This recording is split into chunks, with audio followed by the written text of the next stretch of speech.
Welcome to Mega Exams. In this video, we will learn how to create a test. To create a new test, we will start with clicking on the Create Test at the bottom of the page. Now we have to select a course, subjects, and then topics or subtopics. You can give the number of questions you want to fetch from the question bank. In advanced filter, we have difficulties, tags, question types, sort by, and solution required.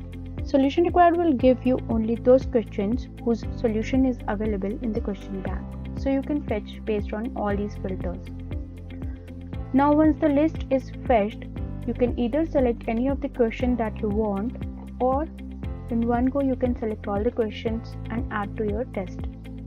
If you want to change the filter and fetch again, you can do so, and then you can add your questions to the test. You can do the same step until you want, and then you can proceed to the next step, which is create sections. Section will divide your question in two or more parts. By clicking on create section, we can create a part. You can enter the required details here. For example, we will divide our test in two parts with 5 questions in each section. Since we have selected two different types of questions, I am dividing my question paper based on that. Remember, the total number of questions of your section should not exceed the total number of questions selected for the test, otherwise it will give you error. Once done, you can proceed to the next step, that is test settings. In test setting, generally all these are self-explanatory. Duration is in minutes, then the number of attempts.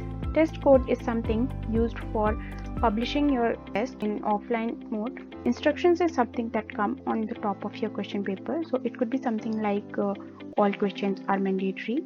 Then whether you want to allow a pause during the exam or not, whether you want to show answers to the students with results, jumble questions in one or more sections, and finally the result medium, which is used to tell in which medium you want to inform your student the results. And then after test is whether you want to tell the result right away or only once it is finished.